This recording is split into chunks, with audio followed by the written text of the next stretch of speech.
Well, hello everybody. I am Batabi Leventombini, the founder and principal of Untangled Resolutions, and I'm thrilled to be back podcasting for Untangled Resolutions. It's been actually a number of years since I've had a chance to do that, and what prompted me to do this is that I've met this amazing practitioner, Trisha Wright, and I let her get into her background and credentials.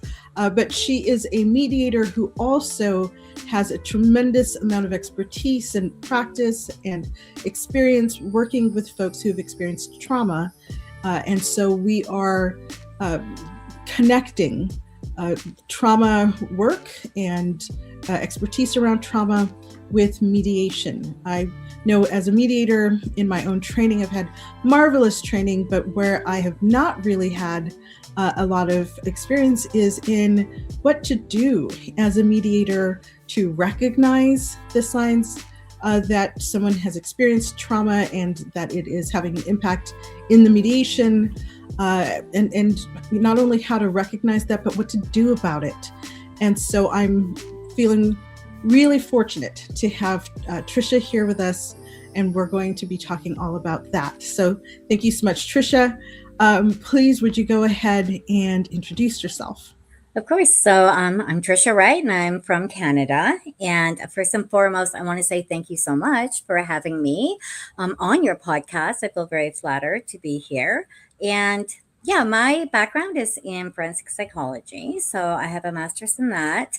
And also in Canada, in Ontario, we have what's called a clinical traumatologist. So with that, I do psychotrauma evaluations, which assess children and adults to see whether or not they're even ready to be able to unpack or process their trauma, because there's that liminal space in between where actually it can do more harm than good if they're not ready and don't have the coping skills or the ability to sit in that room.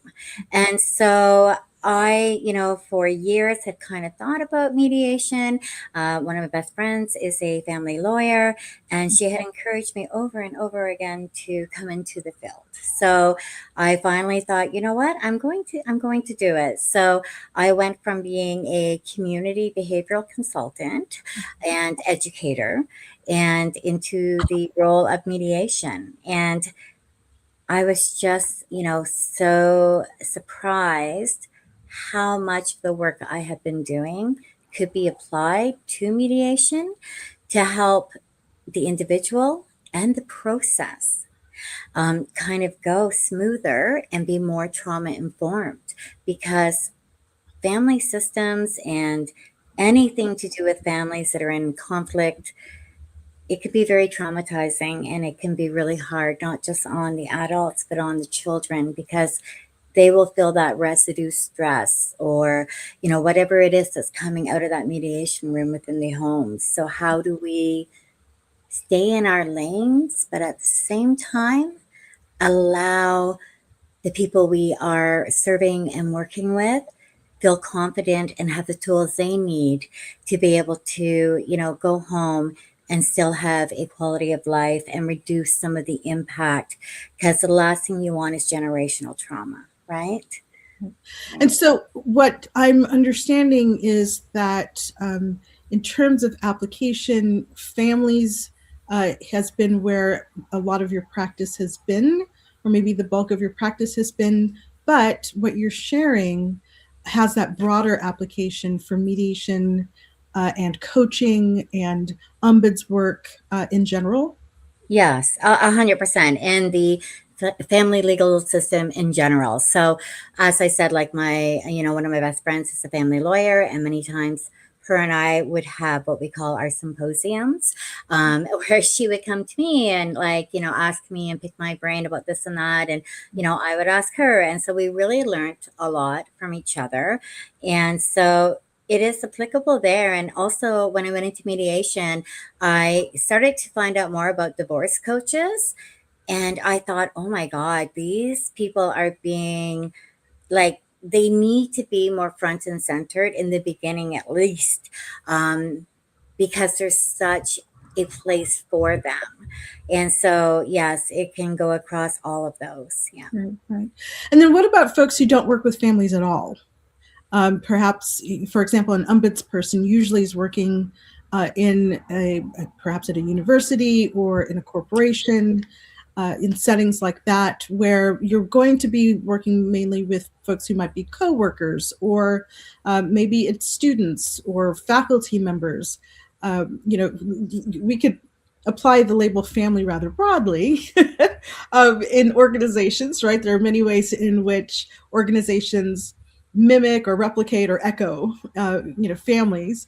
But then when we're talking about in the workplace, for example, how would what you're going to be sharing with us today apply there? To what extent, would you think that it's applicable there as well? Well, okay. So my work, as I said, many people don't matter where you come from, have experienced at least one traumatic thing in their life, right? Everybody has a very unique history that can impact any negotiation. So when it comes to the workplace, I have what's called the COM, and that's more for families. It's an intake screen.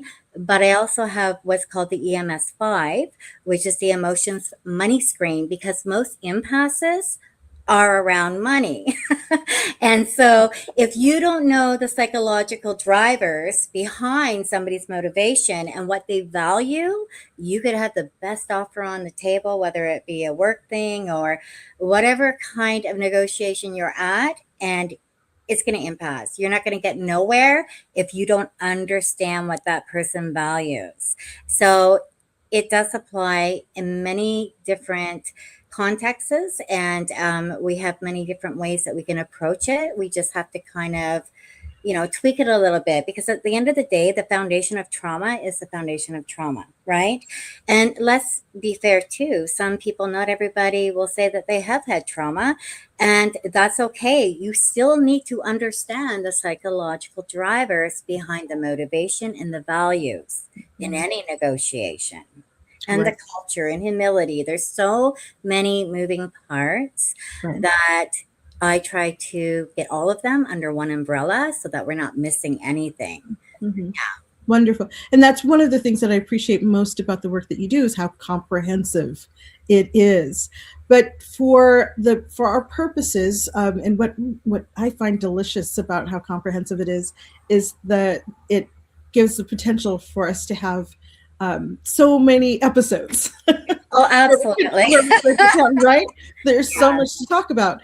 Yeah. For today, I think it would be helpful if we could start at the beginning. Okay. And so I'd like to share with you a little bit of a scenario. It isn't in a family context, but the psychological. We all are dealing with our psychological selves, right? That's right. With our nervous systems, right? We all Yeah. have nervous systems, and our nervous systems are active and with us all the time.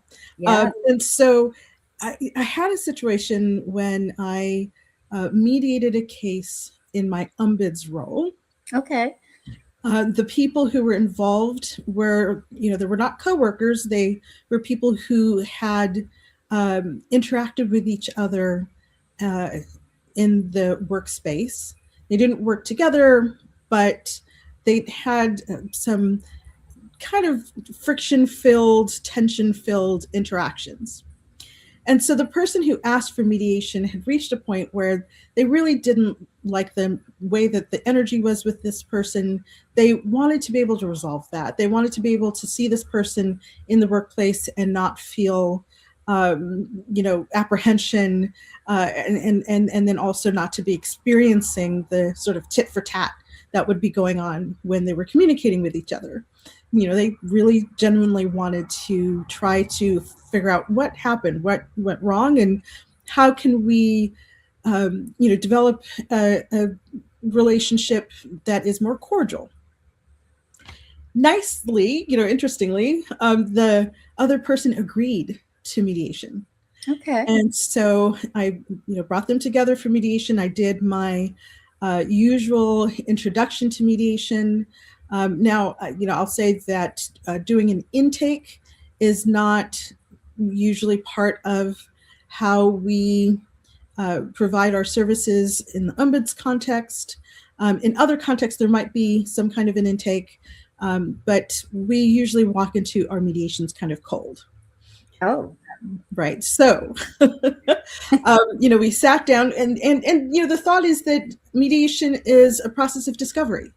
So part of the role of the mediator is to help uncover what is happening and help the the participants, the parties, to process that right in real time. So we sat down, we had the mediation. It seemed to go really well, and in fact, I was a little concerned because it seemed to go too well. okay. Yeah. Right. For people who had had so much friction and, these unfortunate encounters with each other, it just seemed to go too well. And my guts, my instincts were affirmed or confirmed a few weeks later when the party who had asked for mediation came back to me. Now, this is someone with whom I have a relationship of trust, which I appreciated because it allowed them to be able to tell me that they had had a horrible time in the mediation, that it really was unsatisfying for them, that they felt that the other person was being disingenuous. They didn't feel that there was a genuine connection that was being made there. And I, of course, was somewhat devastated. Yeah. I was grateful on the one hand because in all of my years as a mediator, this was the first time I had actually had somebody come and give me feedback, about their experience in the mediation. So I was grateful for that. Mm-hmm. And then also there was the part where I said, I was concerned about the experience that they had had. And then I also felt helpless because I wasn't sure how I could have identified what was going on. And even if I had identified it, what was I going to do?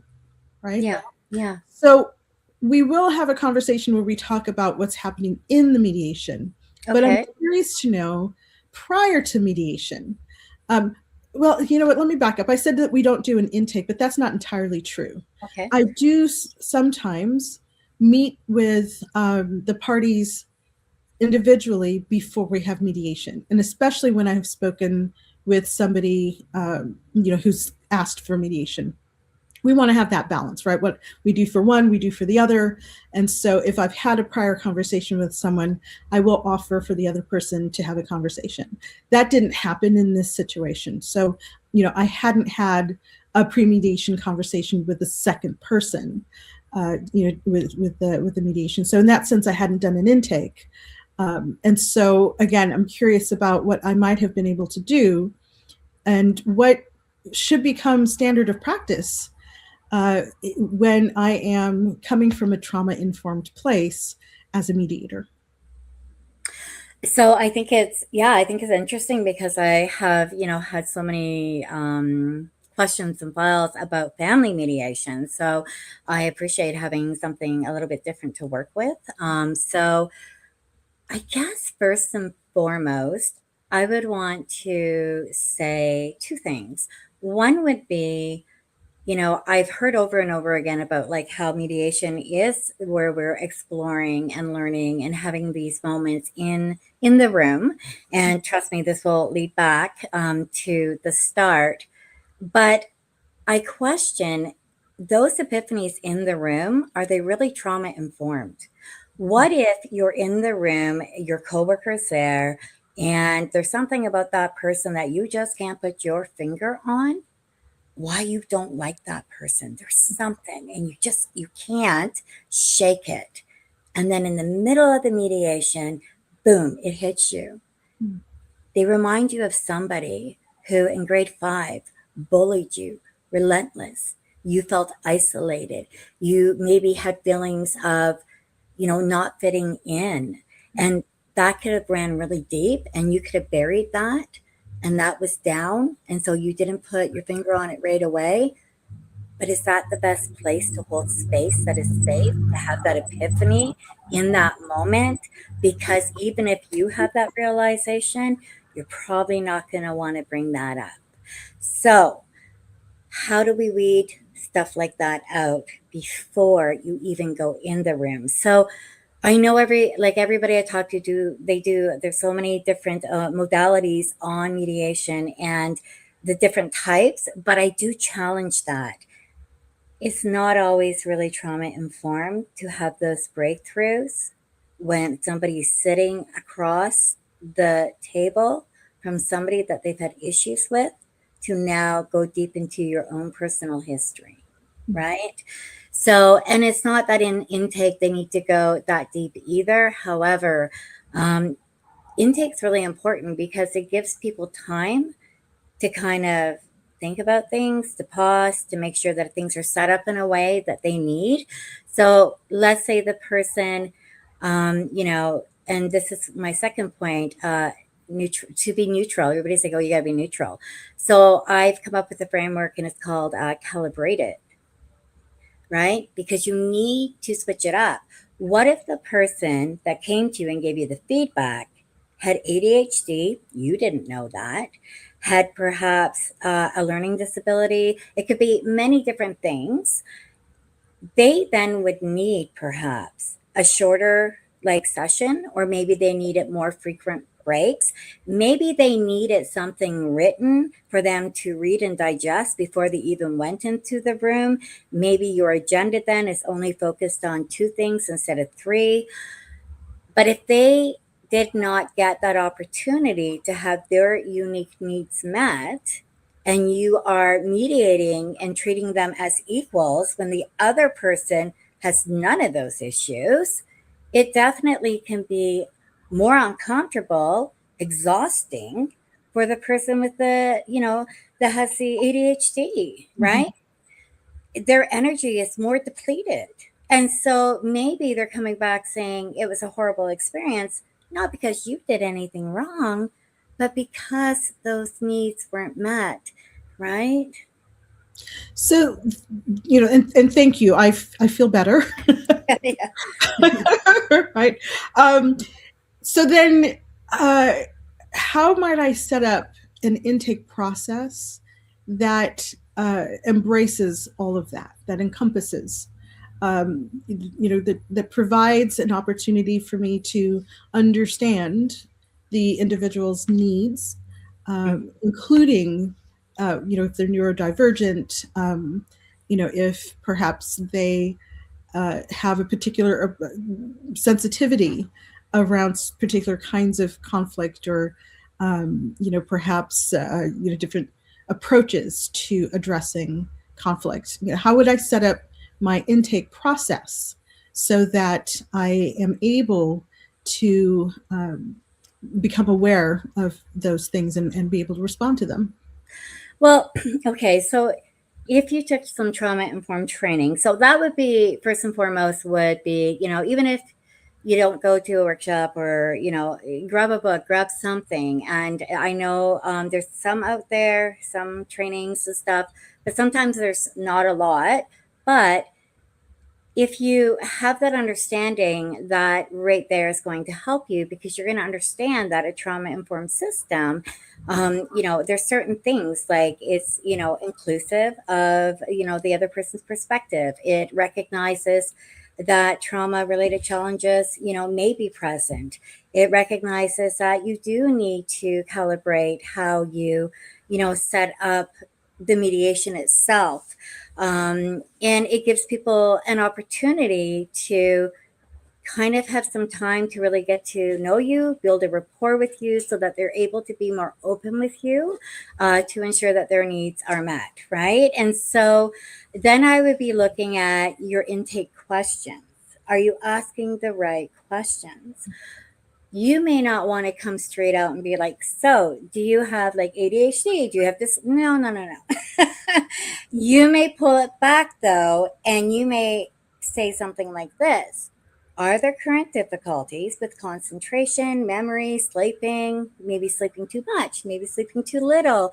Is there anything going on in your day to day and you're carrying a lot? Do you have a heavy load right now that could, impact the mediation?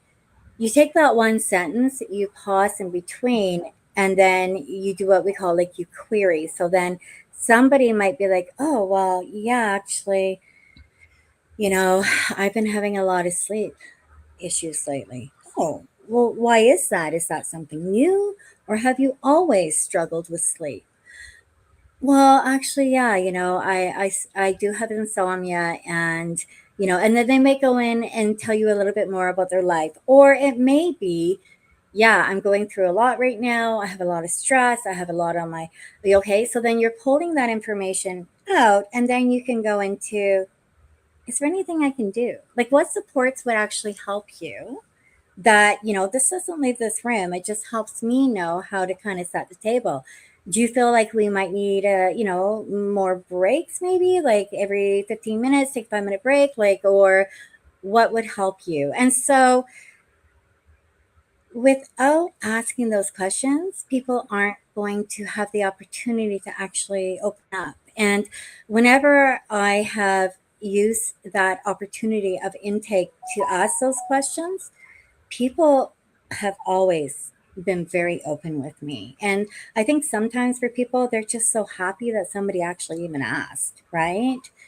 And so, and the other thing I always make sure, because sometimes people will tell you a lot, is I let them know that when I do my intake and I do what's called anchor scoring. So it's my own professional judgment, but I do give myself a score for the questions and how they answer. And later on, we can talk about that. I let them know that in my notes, I only keep what my score was and how I'm going to set the table, basically.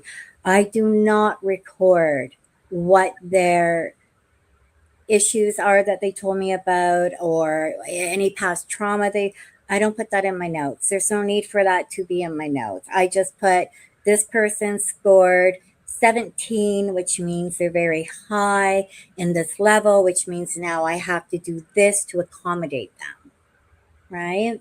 So that's how I do it. So I look for capacity, I look for load. So load is things like, as I said, what's on your plate right now? So for instance, I had a young mom and I said, how's life right now?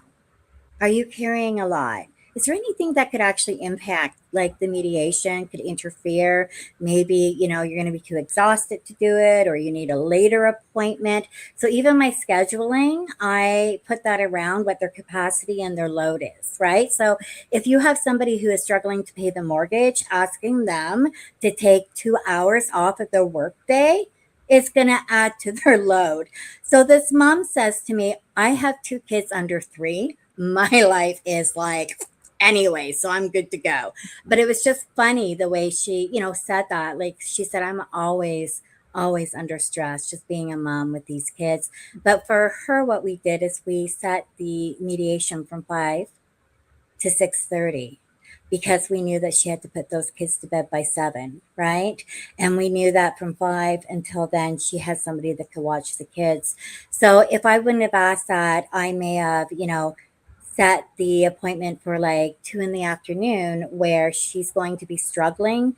So by the time she comes, she may already be in a bad mood. She may already just be exhausted. She may have already been at the point where she wants to shut down.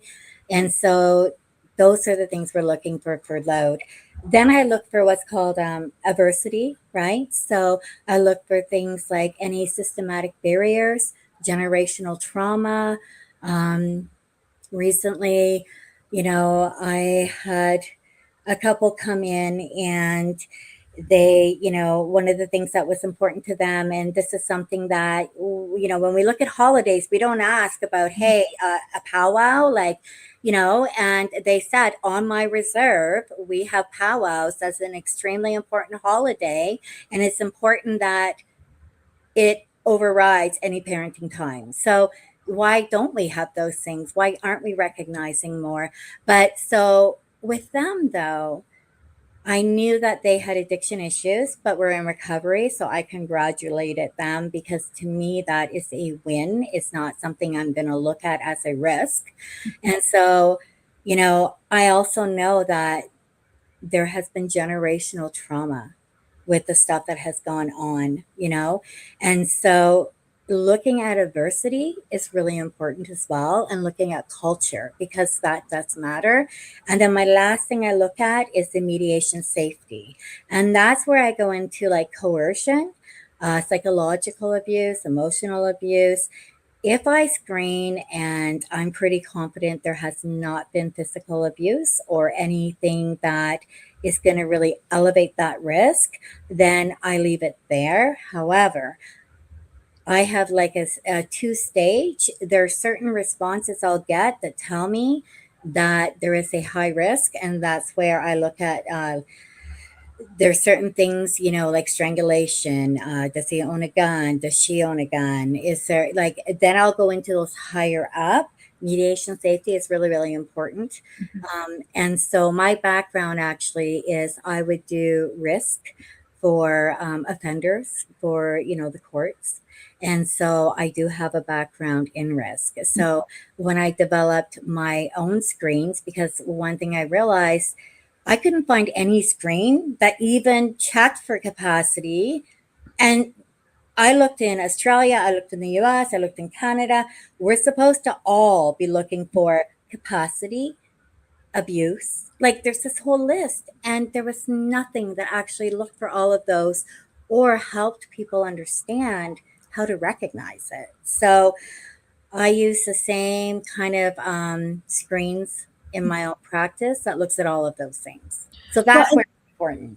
yes, right. And the beautiful thing is, and again, part of why I am so passionate about you being here and thrilled that you're here, is that you actually are teaching people how to do these screenings, right? And that you actually have then material that they can use in their own practice in order to act, to do what you are suggesting that you do, to apply is the word I was looking for, right? To apply what you're talking about. So you have a workshop webinar coming up on June 4th. It's going to be from 10 a.m. to 4 p.m. Eastern time. Yeah. And I'm wondering whether you can talk a little bit about what a mediator, divorce coach, divorce collaborative law attorney, for example, folks who are integrating. Some people are talking about appropriate dispute resolution, alternative dispute resolution, mediation. With this ability to have that trauma informed background informing how they do their intake. So you've mentioned, for example, one set of criteria that you look at, capacity, load, and coercion, and so forth. So how can I learn all of this from you and get access to materials that would allow me to then apply this in my own practice? Okay, so one thing that was really important to me was being able to offer this to people, whether you're a child protection worker or a divorce coach or a lawyer or a mediator. But the other thing that was really important to me is I don't want to teach theory. I want to be able to take graduate level stuff and make it so that somebody in grade 8 can understand it, and make it so that you can actually have tools to use the following business day and you feel confident. And in doing that, where I started first was I developed a whole bunch of online courses for actual parents, individuals, and families. So they can go on and for free take some of these courses. So one is like co-regulation before self-regulation. So here's the thing. If you're going to be working with your clients, I wanted you to be able to say, hey, I also have this for you if you want to take this course, because now you're also speaking the same language. So for instance, a couple that I was just working with, the gentleman had never had a history of abuse or coercion or any of those things. However, the separation and what kind of had happened, why they separated, caused him to go into this need to understand why. Is that person lying to me? Because the person they believe was, now dating a friend of his. So all of a sudden, 30 times in a row, the phone calls. Da, da, da, da. Okay, is this harassment? Is it intent? Is it like a risk? No, it is this guy who is desperate, who is hurt, who is. So, how do I help that without overstepping my role? So, for him, I was able to be like, here's a course, and it walked him through like your behavior, how it's not going to serve you, how it can actually work against you, what needs are you having met, how can you reframe this? So, for him, there was that. And then for her, she was able to go on and do a course about, because she said that she would get so stressed out that her little 5-year old would feel the tension and would know, and she could see the 5-year old trying to comfort her. That's not what we want. And so for her, she took the course co-regulation before self-regulation, which really taught her the importance about how, how that impacts the kid. So now, though, as me a mediator, because I'm not a therapist, I'm able to offset that. They do it on their own self pace. However, I know what they're doing. I'm able to like know that going into my mediation, to take those factors into consideration and set it up. So I would have like, little kind of things that the one person could do to let me know that they needed a break, right? That type of stuff. So my trainings for the professionals, it is in alignment with the stuff I created for their clients. So when you come and you do the training with me, you're going to get not just a book that explains all the theory at a graduate level in a way you understand. At the back, you also get a manual that shows your toolkit. It has printouts you can use. It has self checklists to make sure that you're still, in your wheelhouse, right? You're not overstepping your role or your boundaries. Another thing was emotional salience. Like people, they would hear that somebody, maybe had a addiction past, and then they get like worried, oh, should I report this? Shouldn't I report this? It's not legal relevance. It's not your job, right? So how do you feel confident that you're doing the right thing? So I have, checklists for that, like when to report and how to also really check yourself and make sure it's not your own biases or your own fear that is then driving you. Because how many times do we have the other person come in and say, oh, so and so's drinking all the time now, and it's and you're like, oh, like, should I report this? Like, so it really talks about that stuff too. So we needed to do it in a way that you could screen for risk but not overstep your role. And so the trainings, as I said, they're more operational. They actually really, I think, are holistic in a way that you have a lot to offer your clients, not just with you doing your own training and setting the table, that you're trauma informed, but also giving them the tools that they need to be successful. And also how to know when you really should source out, right? So maybe you should pull in a divorce coach, because if you're sitting there and you are coaching the dad, mom may think now it's biased, and that can trigger, right?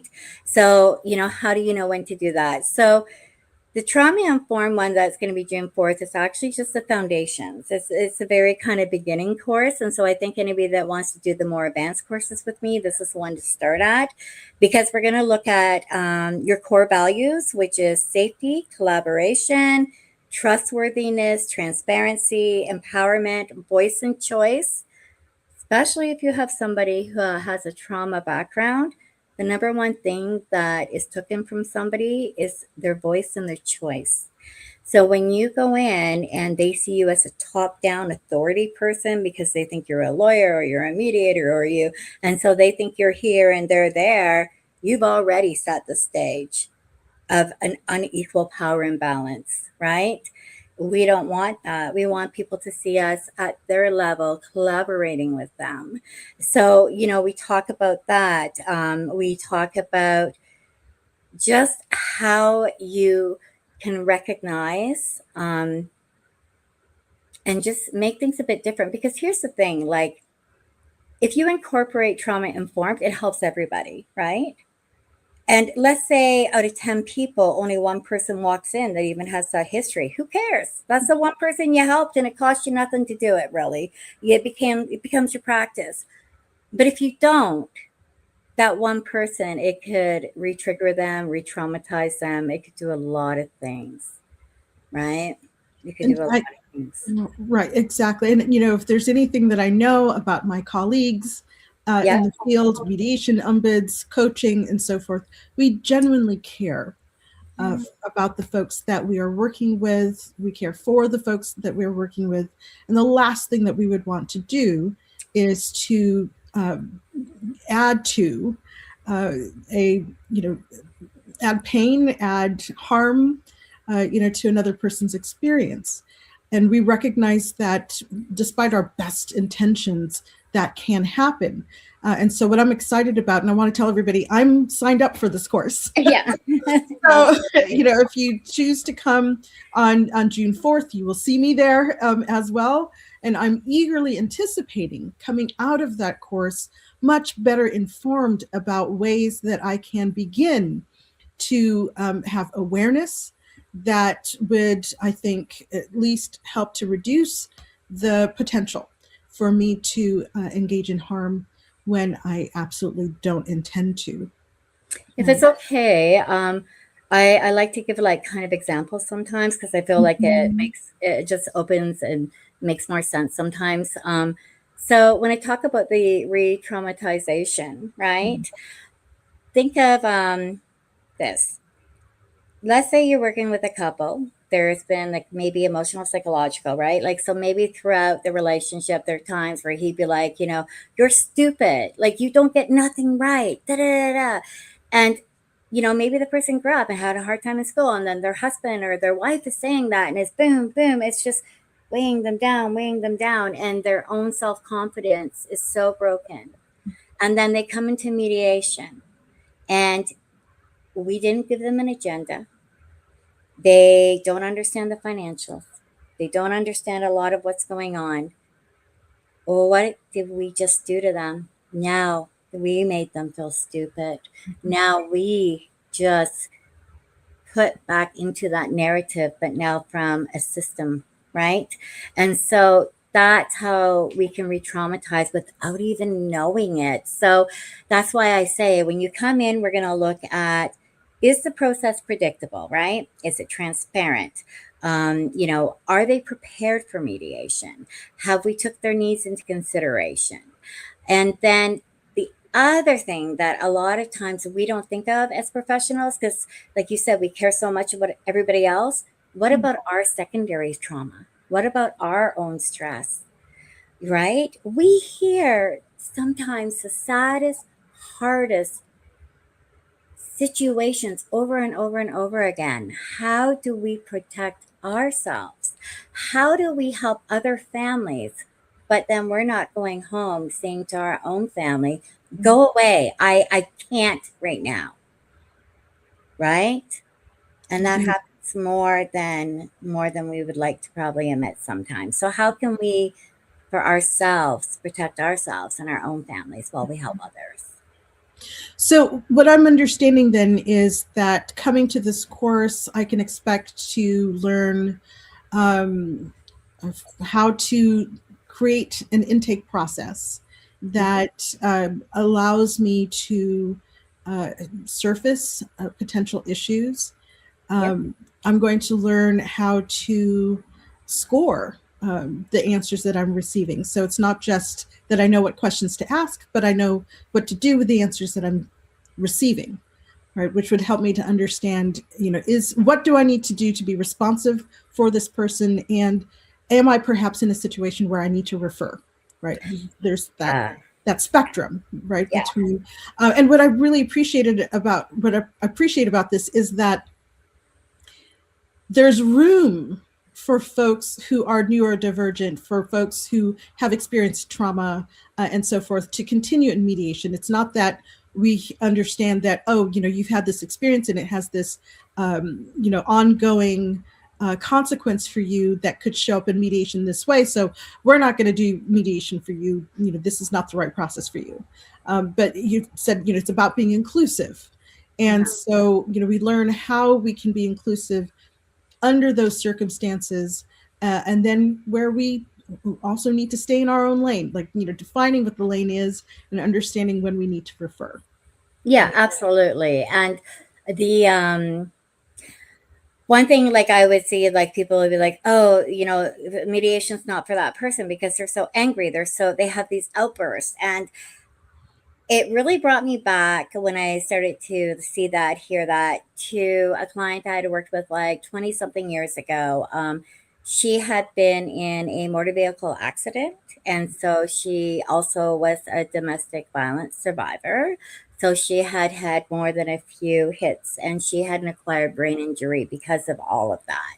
So when she sometimes would have a seizure, the ambulance would come, and the first thing she would do is like literally kick them in the face or lash out, and they would be like, they didn't want to like come and deal with her. And it was like, no, no, no, no, you guys don't understand. That's not intentful behavior. Her brain has been damaged and the circuits don't work the same. So when she's triggered back here, by the time it gets here, where this is the part of your brain that says, ooh, don't do that, you're going to get in trouble, it's not working. So they just go 0 to 100. It's not intentful. So should she no longer have an ambulance come and help her because she kicks them? No, she deserves that. So why, if we have somebody in the room that has the same cognitive deficits, are we saying you should not have mediation? If we understand that the outburst is not intentful behavior, but instead the outburst is a cognitive deficit because there's poor impulse control, it's a biological thing, then if we know that, once again, we can set the table proper so that they can be included. You use that term, setting the table. Yeah. I've heard you use it a number of times. Would you elaborate on what that means? So setting the table. So as I said, so for myself, I have my own process that I use. And so I do my own scoring, and based on my score, then I have a 6-stage response. So I have 6 different ways that I'm going to set my table. So if I feel that I have Bobby Joe has come in, she has, okay, we'll say she has a few things. So Bobby Joe has come in. She was married for a really long time. Previous to this marriage, she, did have issues with domestic violence. She, does have some cognitive things going on. So maybe, like, once again, we'll say she has ADHD. Maybe she has anxiety, like really bad anxiety. And her husband's leaving her because she has a drinking issue. Okay. There's a lot going on there. Well, I'm going to set the table a lot different for her because I know of all these things. So for her, then she would score higher on my list. So she may then score at like a 4 or 5 in my response. And so what that would mean is I'm going to make sure that it's predictable. I'm going to make sure that she has the capacity to even go into mediation that day. And so I have a client facing like checklist that they themselves will look at, and I'll ask, like, did I get enough sleep last night? Like, am I emotionally in a good headspace where I feel like I can participate? Do I feel that what I say is going to even matter? And then they can, go through that, and then they can give me a call and be like, hey, I went through this, and, I slept like crap last night, and my ex actually was calling me at 3 in the morning, yelling at me because he found something out. And I know then that, hey, this probably is not going to work today. So how do we, rebook? Or that's how I'm setting my table. I know that the difference in needs is there. I know that instead of me sending an agenda with 5 items on it that has language that, is higher, I may have an agenda go out that has 1 item on it, and I may actually call and say, hey, we're going to do the financials, and this is what we're doing today. Has anybody explained? Do you understand what that means? Or do you want me to send you a little bit more information? Now, if I have somebody who's at a stage one, who I feel confident, maybe they're an accountant, right? Yeah, with the same, maybe the same issues, so cognitive issues, right? But I feel that there is no coercion, and I feel that they don't need as much prep work, then I'm going to set it different. That's what that means. Yeah. Mhm. So brilliant.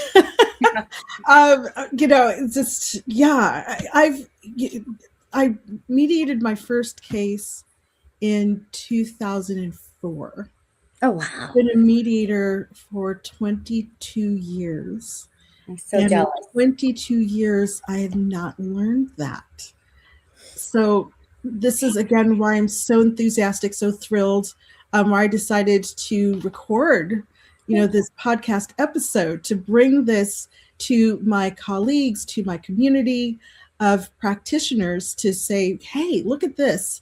I'm not sure what training you've received and what opportunities are out there. I do know that in the past 10 years at least, maybe more, maybe fewer, there has been much more attention paid not only to trauma awareness and being trauma informed, but then, what you just explained about setting the table isn't really even about trauma. It's Right. just good practice, Well, um, yeah. right? Yeah. Yeah. I know. I was so mind blown. Like when as I said, when I realized that we are told to do this, but there was nothing for capacity out there. Mhm, Just check for capacity. mhm, Okay, well, what does that mhm. mean? Right, right. Yeah. And you're saying, we are told to check for those things. Um, Trisha, that's in Canada. Okay. I don't know what requirements there are or what you know mechanisms there are around doing this kind of intake in mediation. Perhaps the court annexed programs have some kind of intake that is equivalent to what you are sharing. I certainly know that it was never part of any training that I've taken. And so, I don't know that that is something that is required or expected in practice here in the United States, or at least in the New York area Huh. where I am practicing. And so this is why, again, I'm just mind blown, both by the fact that it isn't something that has been part of my training and so not part of my practice, and then also by the potential that it has to, significantly enhance the quality of service that we provide, the quality of experience that our parties have, and the quality of the outcomes that then become possible because we are paying attention to and attending to these underlying needs that often go unsurfaced, right? We make all kinds of assumptions about capacity, for example, right? So the mediation that I did, where the person who asked for mediation, I will reveal this, they were a tenured professor. Yeah. And so I have assumptions around their orientation to power and their perception of their own power in this, the mediation. The person they were mediating with was not a tenured professor, but holds, authority and power in a different way. And Yeah. so there too, I might have a tendency to make assumptions about that person's orientation toward power and their perception of their own power. And so having these tools that allow me to actually, go on much more than presupposition, but to actually understand what is happening and what is potentially going to happen in the room is really important. I do want to say that you and I are planning to record at least a few more episodes.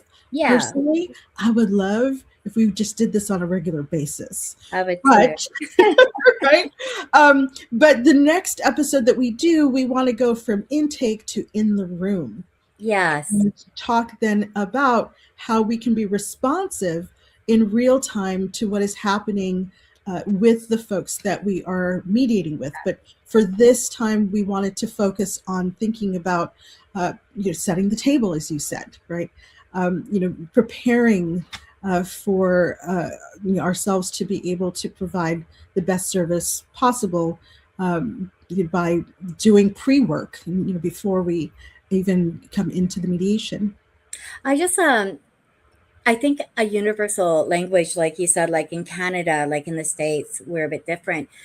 But when you think about this, what about durable contracts? What about under duress? Somebody comes back and says, I was under duress. Like, so that's not legally binding.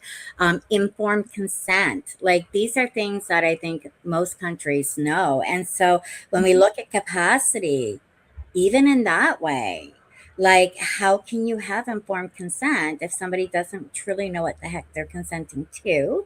Right. And then, two, I'm sure, many lawyers have had it where, you think you got an agreement, you've been going for like, in circles for like 8 months and everything's good. And then you get that phone call and it's like, I didn't agree to that. What are you talking about?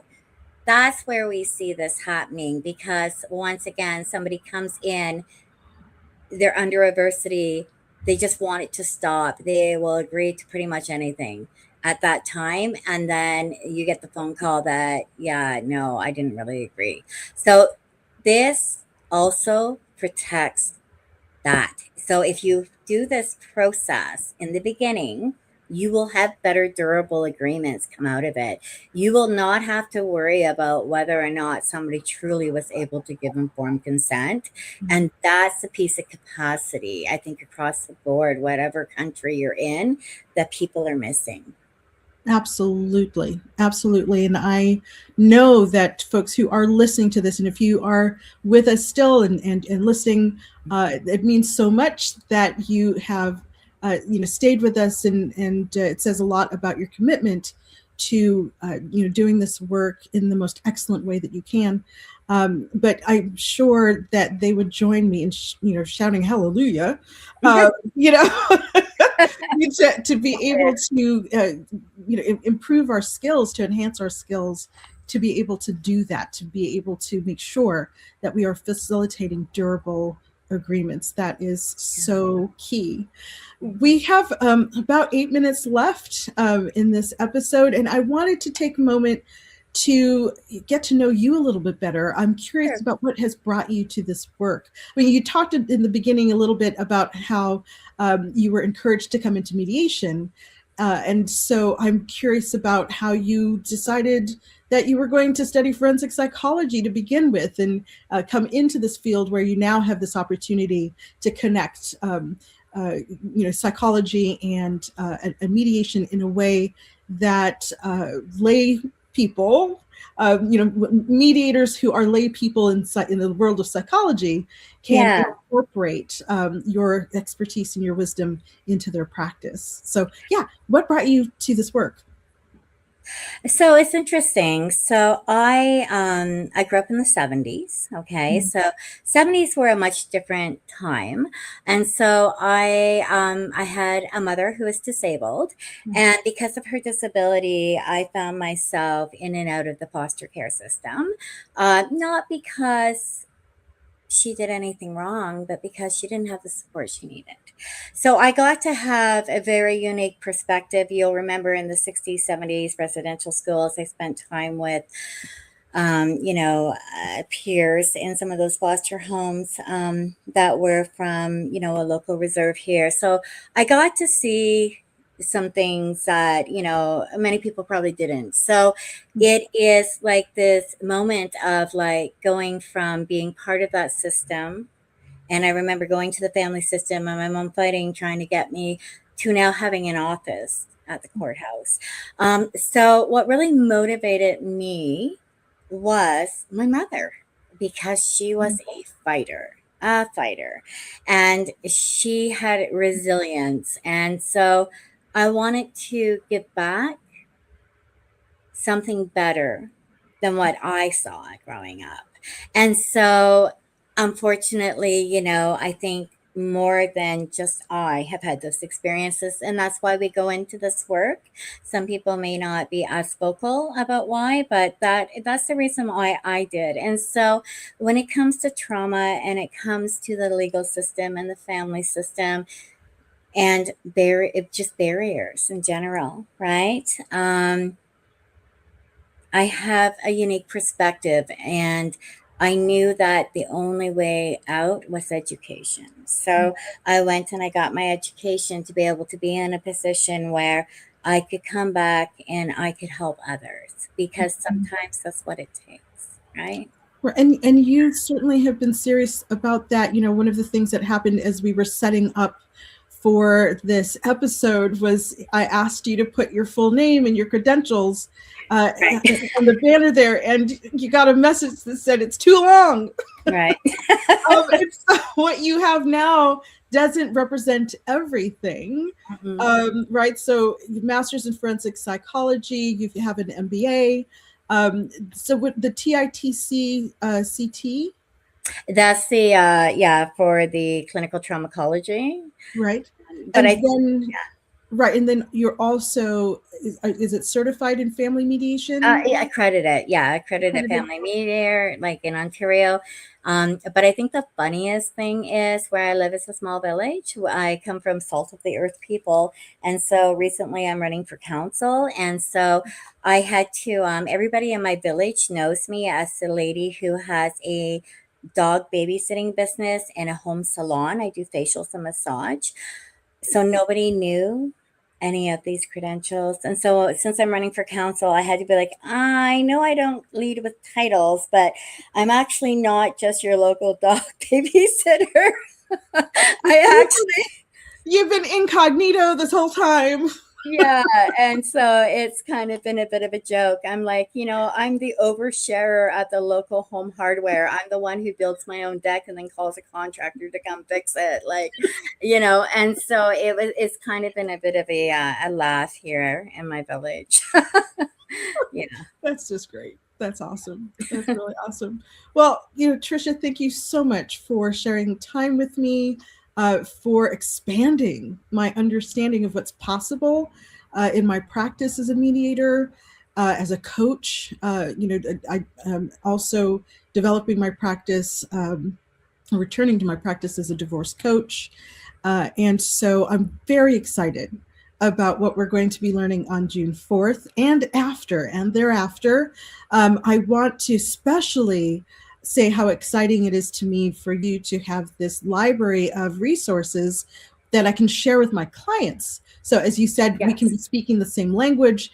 They can be getting the knowledge and the training that I'm not able to give them, but then they can bring it back into the mediation process. So that in and of itself is very exciting. We're going to have a link for how to sign up for the course somewhere around where this video is posted. So welcome you to do that. If you have questions, Trisha, how can they get in touch with you? So hopefully you'll just put the website, so people can email me directly. You can put that on there, or they can go to the website. And I'm so grateful for this platform. As I have said a million times, I remember sitting in university thinking, my God, if I would have known this when I was younger, it would have made the difference in the world. If my mom would have known this, it would have made all the difference. You shouldn't have to be able to have money to go to university to understand these things. I think everybody deserves this education. Yes, And that's my goal. Yes. That's my goal. Right. Yeah.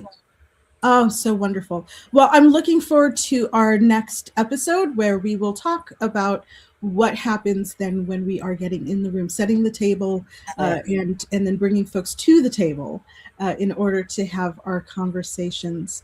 So again, thank you so much, everyone, for listening, for joining us. And we look forward to seeing you in the next episode. Take care. Have a wonderful day. And bye-bye for now. We'll see you later.